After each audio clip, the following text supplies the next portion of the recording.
It's me, it's Queen Oseharu, and thank you for joining me for another wonderful edition of Ask an Aquarius. If you haven't already, please hit the red subscribe button and smack the bell. I'm sorry I'm so late today. Today was jam-packed. Jam-packed. I just got done. And I was like, oh my God, I didn't do my videos. Gotta go talk to my people. All right, so let's talk. A young lady from the comment section that I've talked to many times told me that she's in the middle of a breakup. If I'm not mistaken, she's breaking up with a Cancer, but she's in the middle of a breakup. I remember that specifically. So she asked me this question. She said, my question is, how do you set boundaries with a person in constant pain, hurt, negative, resentful energy every day and still remain friends? We agreed to try. It's too much. It saddens me because now I see I have to disconnect, not just physically, but energetically. A total separation. But how to do this and remain friends, or can you? Now, let me tell you something that jumps out of me immediately. You already know this not going to work. Because as soon as you said the last part, can you? You already know this is not going to work. And I bet it's some of y'all at home going, I've been here too many times to count. And I'm going to tell you the problem with this. I'm not saying that you can't be friends with an ex. I don't really like it, and I don't think it's a good idea, but I have seen people effectively, successfully pull it off, but not in this energy. See, this is where the problem comes in at. First of all, if you're dealing with a Cancer, you're going to be dealing with a lot of emotional manipulation. But even if you're not dealing with a Cancer, it really doesn't matter at this point, because anytime I've ever been with anybody and it was time to break up and one or both of us did not want to let go, the first thing that came out our mouth is, let's be friends.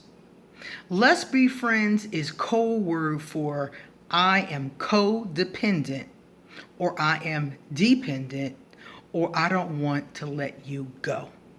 I know I have to let you go to a certain extent, but I don't want to fully let you go.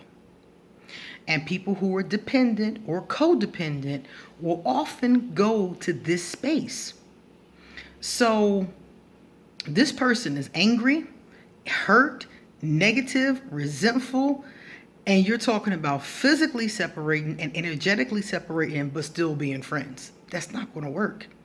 You need to separate, physically and energetically, because I will cut the cords with this person. Spiritually speaking, we do something called cutting the cords. I would cut the cords with this person. I would not spend any time with this person other than time that I had to spend with this person, such as in court, or if we had children together or something like that. And even then, it would be sparingly. I would separate. You need to sever this tie and allow yourself, both of you, to grieve and release the relationship.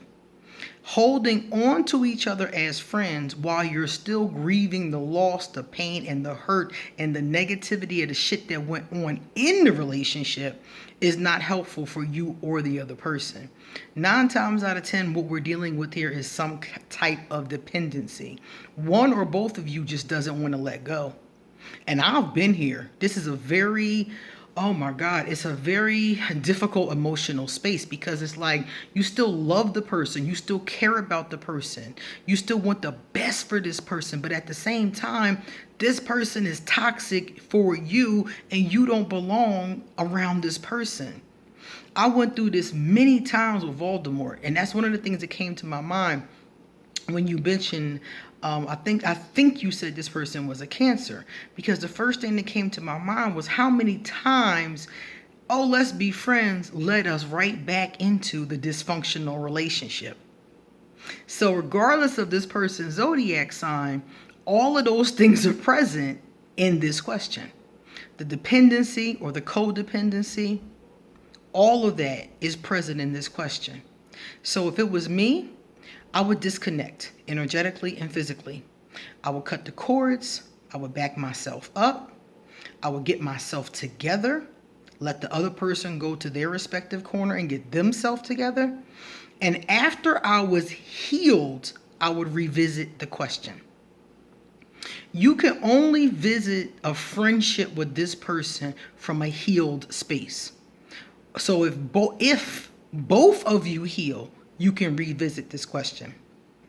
I wouldn't even attempt any type of friendship with this person until all that energy, all that hurt, all that pain, all that negativity, all of that was healed. And once that was healed and water under the bridge, maybe 5, 6, 7, 8, 9, 10 years later, then I would say to myself, is this somebody I want as a friend? From a healed space, not from a dependent space of trying to hold on to something that's already dead.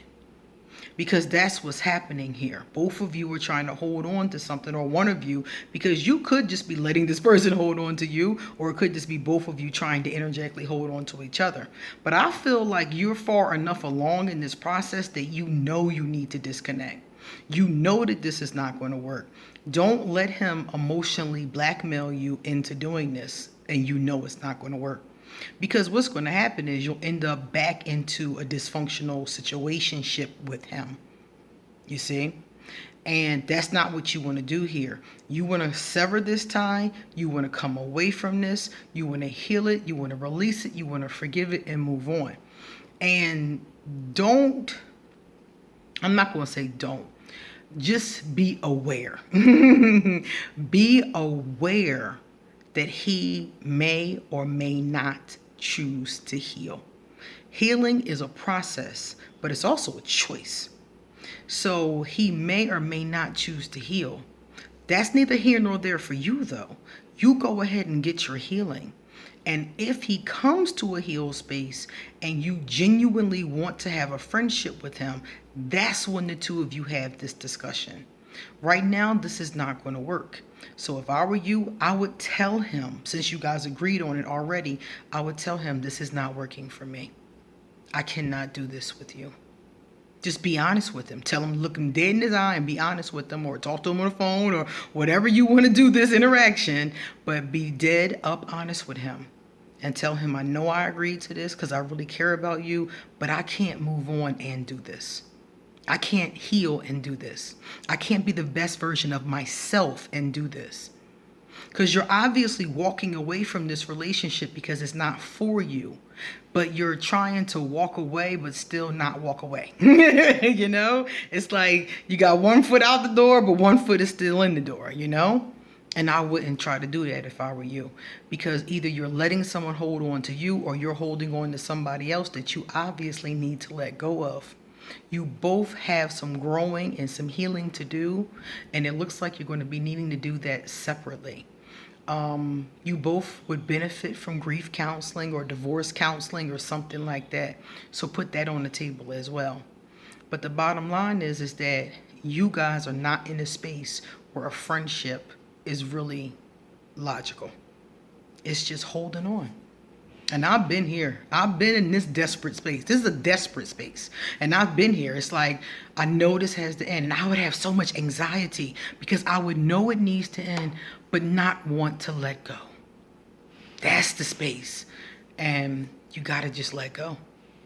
You got to let it go. You're going to be okay. Right now, it doesn't feel like it for either one of you probably, but it's going to be all right. You just have to put one foot in front of the other and do the healing work. Okay? Thank you for your question. I hope that helps you.